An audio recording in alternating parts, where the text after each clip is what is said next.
समय से किसी का यज्ञोपवीत संस्कार भी नहीं होता। भगवान कितने दिन के हैं? 8 वर्ष अभी नहीं हुए और भैया ने यज्ञोपवीत संस्कार के लिए सोच लिया। क्या रहस्य में ब्राह्मण के बालक का यज्ञोपवीत संस्कार हो जाना चाहिए। सुखदेव जी कहते हैं राजन, भगवान का यज्ञोपवीत संस्कार सुंदर हुआ। कैसे हुआ? वैसे भगवान का मुंडन हुआ है और आज भैया विवाह ना होना तो यज्ञोपवीत संस्कार नहीं होते, हो चाहे मर जाए। हमने आपसे जिक्र किया था 16 संस्कारों में सारे संस्कार नष्ट हो चुके, 2 बचे हैं, विवाह और तेरहवीं मजबूरी के संस्कार हैं दोनों।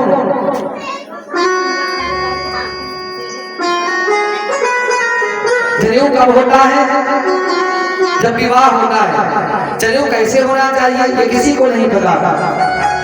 जनेऊ बाल नहीं महाराज बुलवाएंगे, एक कलम कटवा लेंगे और इसके बाद जनेऊ हो गया। किसी किसी का तो जनेऊ वही ब्याह में दरवाजे में होता है, पहना दिया गया, वही उतार के रखा था। सारे संस्कारों से हम विहीन होते जा रहे हैं। भगवान का यज्ञोपवीत संस्कार हुआ, इसके बाद मैया और बाबा ने दोनों को भेजा है सांदीपन मुनि के आश्रम में, और भगवान विद्याध्ययन करने के लिए सांदीपन मुनि के आश्रम में जाते हैं। और हमको भगवान अल्प समय में अल्पकाल विद्या सब आई, थोड़े ही समय में भगवान विद्या अध्ययन करके संदीपन मुनि के यहाँ सुदामा से विद्या करके भगवान और गुरुपुत्र संदीपन जी के जो पुत्र हैं, गुरुपुत्र को महाराज खोज करके गुरुदक्षिणा में दे करके और वापस आते हैं। कथा बहुत बड़ी है ये। संदीपन मुनि का पुत्र जन्मपुरी में था, वहां से भगवान लेकर के आते हैं और आकर के अपनी गुरु माता को प्रदान करते हैं। क्योंकि जिस समय भगवान विद्या अध्ययन करके जा रहे थे तो माँ जोर जोर से रोने लगी। गुरु माँ जोर जोर से रोने लगी, बोली बेटा जब से तू आया था तो मैं अपने बेटे को भूल गई थी, मैं अपने बेटे को भूल चुकी थी, तू जा रहा है। और जोर जोर से रोने लगी। इधर गुरु जी के पास भगवान जाते हैं और गुरु जी के चरणों में मस्तक झुकाकर कहते हैं गुरुदेव अब मुझे आज्ञा दीजिए, अगर गुरु दक्षिणा कुछ देना हो, जो देनी हो मुझे बताइए, मैं क्या दूं। गुरु सांदीपन ने कहा तुम्हारे जैसा शिष्य पाकर मैं धन्य हो गया, मुझे गुरु दक्षिणा क्या करनी है। अगर तुम देना ही चाहते हो तो जाओ और जाकर के अपनी गुरु माँ से पूछ लो। तो गुरु माँ ने यही कहा था बेटा तुम जा रहे हो, जब तक तुम थे तो मेरा दुख दर्द दूर था, मुझे लग रहा था मेरा बेटा मेरे पास में, और जब तुम जा रहे हो तो मुझे मेरा बेटा वापस कर दो। और भगवान राम को जाकर के महाराज गुरुपुत्र को वापस ला करके गुरुदेव के चरणों में समर्पित किया है। इधर भक्तों भगवान मथुरा आते हैं। एक दिन मैया ने देखा अपने हाथों से बड़े सुंदर व्यंजन बनाए हैं देव की मैया ने, और कन्हैया के पास लेकर के गई। कन्हैया तो जोर जोर से रो रहे हैं, देखकर मैया सहम गई।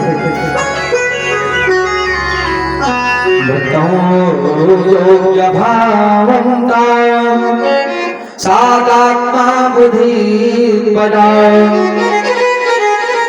मैया देख करके कन्हैया को घबरा गई और महाराज थाल लेकर के आई। वसुदेव जी से कहा कन्हैया रो रहा है। उस समय उद्धव जी महाराज का आगमन हुआ।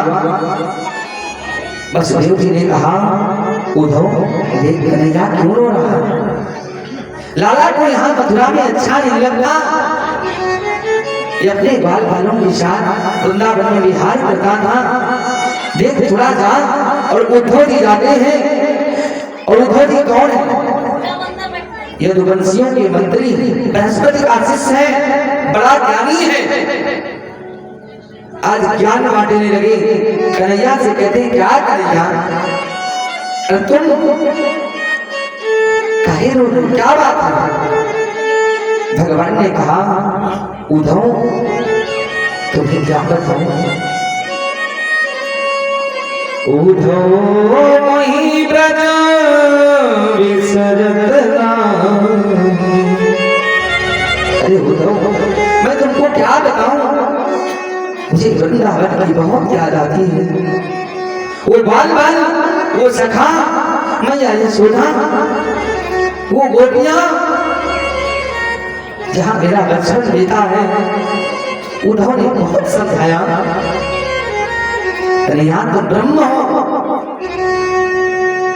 क्या करने आए हो? उन गवार गोपियों और बालों के लिए तुम रो रहे हो। भगवान रोने लगे, कहते उद्धव, मैं ब्रज को नहीं भूल सकता। मेरी मैया यशोदा ने मुझे अपने हाथों से मक्खन खिलाया है। मेरे बाबा ने कितना प्यार दुलार किया।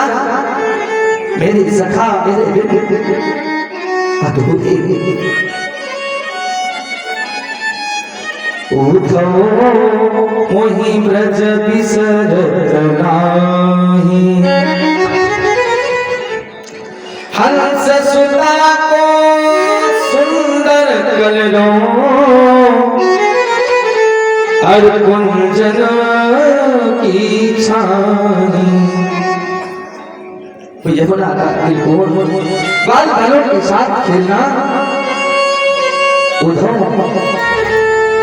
मुझे ये याद नहीं स्वादा।